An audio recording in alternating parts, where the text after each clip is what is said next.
So I'm gonna be rewrapping this dash panel today. Got my dash panel off of the Volkswagen here. So this actually has carbon fiber, blue carbon fiber wrap, and it's not a very well job, and it's actually pretty old, so the stuff is like very brittle, especially on the edges and whatnot. Started to lift on the corners. So I'm not a professional, first off. I'm just a hillbilly in his garage that's gonna make this look a little bit different. First thing I'm gonna do is remove all of this old stuff so I have a fresh surface to work with. Removing is relatively simple, just gonna peel it all off here. And it's not very elastic anymore, so it's gonna come off in a bunch of pieces here.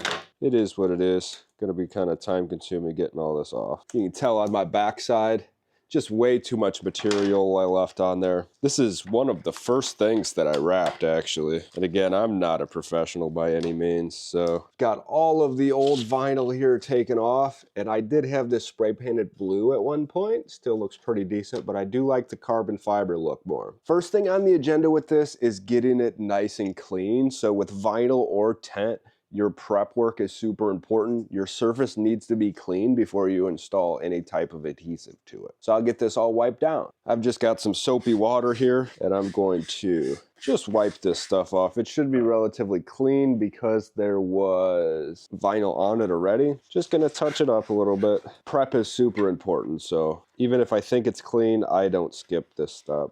And then I'm gonna wipe down the back side of it too. Prep is super important. I've got my fresh vinyl here, and first thing I'm gonna do is get a piece cut to the approximate size.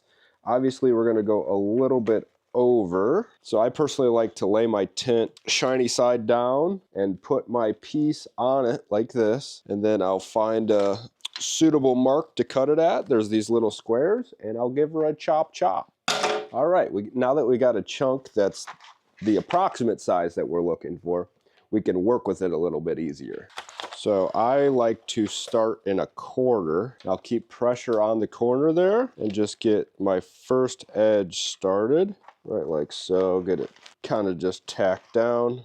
And I will just use my finger as a squeegee to kind of get that first edge started here. And then I'll work from the edge down, making sure that there's no crazy wrinkles. Otherwise I can pull the tint up and kind of tension it a little bit. And now you just slowly work your way around, sometimes pulling it up, laying it back down where you have the crinkle, prone to the crinkle spots at. This vinyl is pretty thick compared to the last stuff I put on here too, which is awesome. Something that helps with this is a felt tip squeegee.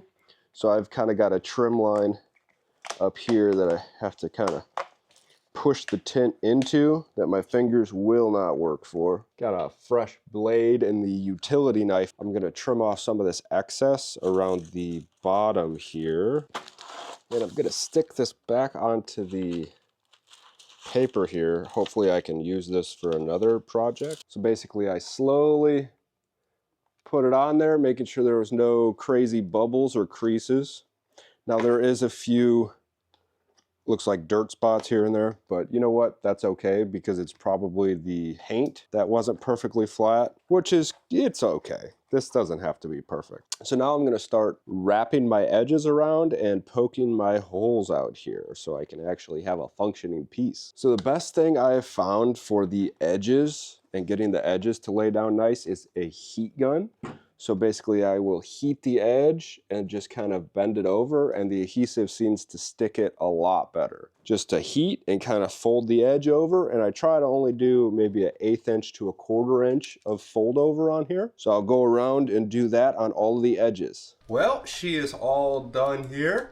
So another quick tip I got for you with the heat gun is when you're laying your edges down, it's really nice to just go over them again with the heat gun because some spots will start to peel up and you can tack it down a little bit better with your finger. The heat gun tends to make the sticky more sticky, so if you're having a spot difficult for it to stick, perfect setup. You can tell about an 1/8 inch to a 1/4 inch of wrap around on every spot. Now I didn't go super crazy with this, as in like tucking it into all the little trim spots.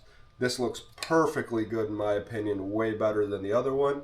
So I'm gonna get it tossed back in the truck. Hopefully you learned something here. If you have any more questions, let me know. Like I said, I'm not a tint and vinyl professional, but it turns out all right.